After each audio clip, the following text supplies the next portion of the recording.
chains are measured basically in two ways. One is by pitch and one is by gauge. And you have to match the pitch to your sprocket, both your drive sprocket and the sprocket in the end of your bar. And the pitch is measured by taking the distance between 3 rivets and dividing by 2. That's how they get that measurement. But basically it tells you how far apart your drive links are, and those all have to be matched. So if you have a 3/8 pitch chain, such as on this saw, you have to have a bar that has a 3/8 pitch sprocket. You also have to have a drive sprocket that is 3/8 pitch, so that everything matches and all the gears work very well. The second measurement on a chain is the gauge. That is simply the distance or the width of the drive link itself. And again, that has to be matched to the bar.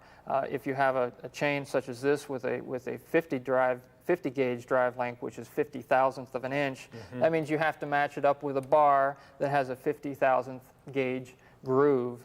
And the common gauges are 50 gauge, 58 gauge, which would be 58,000ths of an inch, and 63 gauge.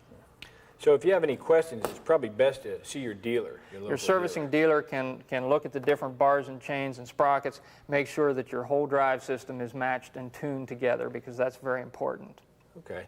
Now, there are different size chains. There are also different types of chains, aren't there, that have different properties? There are a lot of different types of chains for different users, and as you mentioned, different properties. There's consumer chains that have very, very low kickback, but they don't necessarily have that good of cutting performance either. There are chains in between, and then there are chains that have very good performance as well.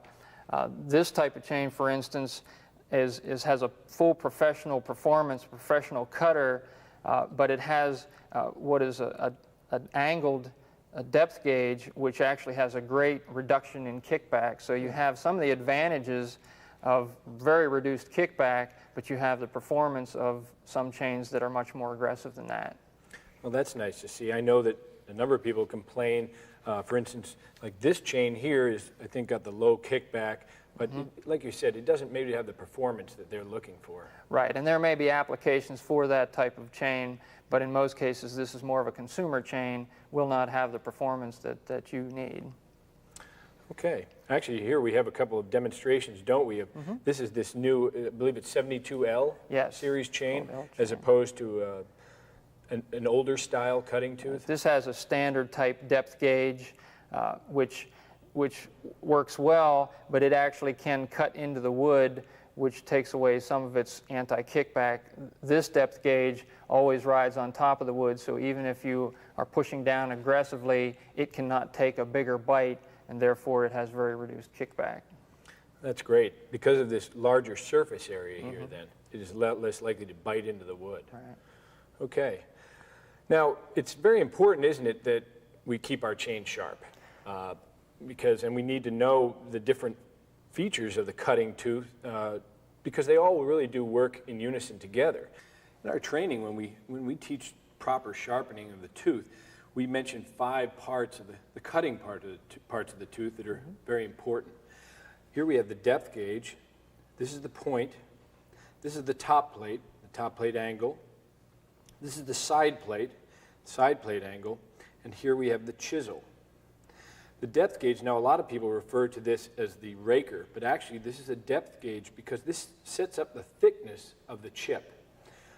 And generally, referring to your owner's manual, that'll be between 20 and 30 thousandths of an inch.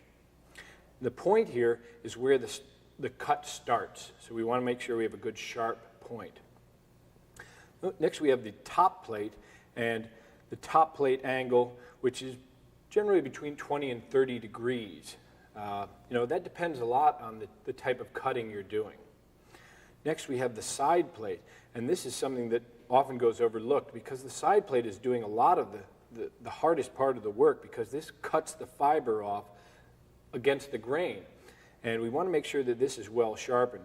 And we also want to make sure that this isn't hooked or the angle is back this direction, which could happen if you're putting too much or not enough pressure on the file when filing. Lastly, we have the chisel, and this is this part underneath here, and the chisel angle should be about 45 degrees. when it's laid up here when cutting on the wood. And what that does is that allows the chip to pass underneath the tooth when it's doing the cutting. So it's very important that all of these parts are sharpened and are working well together so you get maximum performance out of the saw.